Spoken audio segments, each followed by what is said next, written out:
तो next topic है हमारा मोलालता। मोलालता को प्रारंभ करने से पहले हम ये देख लेते कि अभी तक हमने क्या क्या देखा। सबसे पहले हमने देखा कि विलयन होता क्या है। दूसरा हमने देखा विलयन के प्रकार कौन कौन से होते हैं।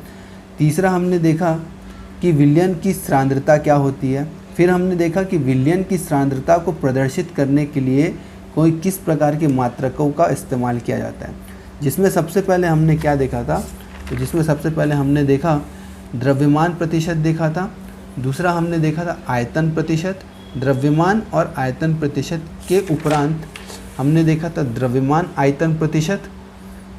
द्रव्यमान आयतन प्रतिशत के बाद हमने देखा मोल अंश एवं मोलारता। मोल अंश और मोलारता, इन पे हमने 2 आंकिक प्रश्न भी देखे। ठीक, अगला टॉपिक जो हम देखने जा रहे हैं वो है मोलालता। मोलालता को हम छोटे m से प्रदर्शित करते हैं। मोलालता को हम सबसे पहले देखेंगे कि मोलालता को हम छोटे m से प्रदर्शित करते हैं। अब मोलालता होता क्या है, तो मोलालता कहने का तात्पर्य होता है किसी विलयन की मोलालता 1 किलोग्राम। सबसे काम की बात यही है कि इसमें विलायक का इस्तेमाल होता है, विलयन का इस्तेमाल नहीं होता है। इससे पहले सारे के सारे सूत्र में सारे के सारे मात्रात्मक जो हमने सांद्रता देखी है सब में नीचे विलायक का ही इस्तेमाल हुआ है, नीचे विलयन का इस्तेमाल हुआ है, सॉरी विलयन का। आप देख सकते हैं यहाँ पे, मैं एक बार फिर बता दूँ आपको, आप देख सकते हैं मोलारता में विलयन की विलय के मोल बटे विलयन का लीटर में आयतन, विलयन का लीटर में आयतन, इसमें विलयन का इस्तेमाल हुआ है। जहाँ भी आप देखेंगे विलयन का ही इस्तेमाल होगा, बट एक जगह पे जो कि मोलालता है, मोलालता में कभी विलयन का इस्तेमाल नहीं होता। आप इस बात को ख़ास तौर पर ध्यान रखेंगे, इसमें विलायक का इस्तेमाल होता है।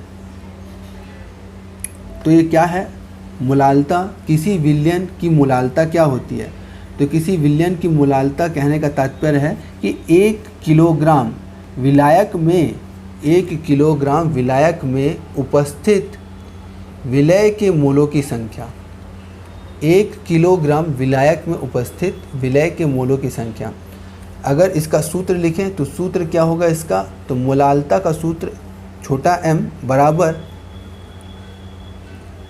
विलय के मोल बटे विलायक का किलोग्राम में द्रव्यमान, विलायक का किलोग्राम में द्रव्यमान। मोलालता क्या होगा, विलय के मोल बटे विलायक का किलोग्राम में द्रव्यमान। उदाहरण के लिए हम देख सकते हैं कि अगर 1 मोल प्रति किलोग्राम, कोई कहता है कि अगर 1 मोल प्रति किलोग्राम KCl का जलीय विलयन है, 1 मोल प्रति किलोग्राम KCl का जलीय विलयन है, इस बात का क्या तात्पर्य है, मतलब यह है कि 1 मोल KCl को 1 किलोग्राम जल में घोला गया है। 1 मोल KCl को 1 किलोग्राम जल में घोला गया है। ठीक, अब अगर हम इसका सूत्र निकाल के देखें तो मैं यहाँ पे इसका सूत्र लिख रहा हूँ। तो सूत्र को हम कैसे लिख सकते हैं, मोलालता छोटा m बराबर विलय के मोल, विलय के मोल को हमने किससे दर्शाया था, NB से, बटे विलायक का किलोग्राम में द्रव्यमान, विलायक का किलोग्राम में द्रव्यमान। अब विलायक को हम किससे दर्शाते हैं, विलायक को हम A से दर्शाते हैं, द्रव्यमान को हमको किससे दर्शाना है, W से, तो इसलिए हम लिखेंगे WA। किस में है, किलोग्राम में है, इसलिए इसे लिखेंगे किलोग्राम। लेकिन मोल को अगर हमारे पास मोल उपस्थित नहीं है तो मोल निकालने के लिए हम क्या करेंगे, द्रव्यमान, फिर से किसका, विलय का द्रव्यमान, और विलय को किससे दर्शाते हैं, B से, तो विलय का द्रव्यमान बटे विलय का आनुसांखिक द्रव्यमान, तो आनुसांखिक द्रव्यमान क्या होगा, MB। विलायक का किलोग्राम में द्रव्यमान, तो इसे हम क्या लिख सकते हैं, तो इसे हम लिख सकते हैं WA।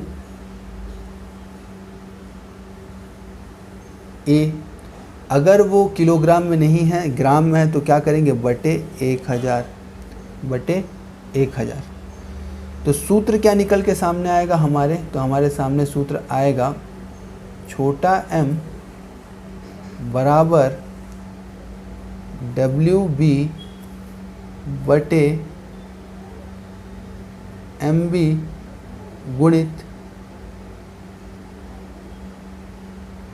1000 बटे WA।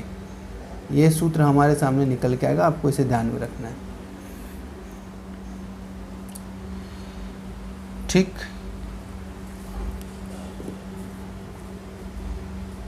उदाहरण, इसे हम एक उदाहरण से देख सकते हैं।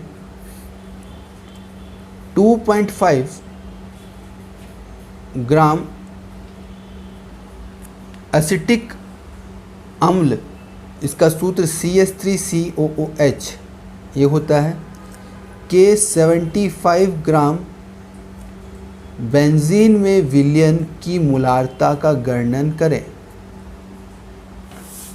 2.5 ग्राम एथनोइक अम्ल, सूत्र CH3COOH, के 75 ग्राम बेंजीन में विलयन की मोलारता की गणना करें। अब 2.5 ग्राम एसिटिक अम्ल है, सूत्र क्या है, CH3COH। विलयन किस में बन रहा है, बेंजीन में, इसकी मात्रा कितनी है, 75 ग्राम। दो चीज़ हमारे पास उपस्थित है, एक तो एसिटिक अम्ल जिसकी मात्रा 2.5 ग्राम है, दूसरा बेंजीन जिसकी मात्रा 75 ग्राम है। मतलब विलायक कौन है, बेंजीन है। विलायक इसलिए इसे हम क्या लिख सकते हैं, A। इसका द्रव्यमान कितना है, 75, तो इसे हम क्या लिख सकते हैं, WA। ये मैंने लिख दिया। दूसरा, ये इसका 2.5 ग्राम हमने लिया है, तो 2.5 ग्राम एसिटिक अम्ल है, क्योंकि ये द्रव्यमान है ग्राम में, इसलिए इसे हम क्या लिख सकते हैं, WB। मतलब हमारे पास मोलों की संख्या NB उपस्थित नहीं है।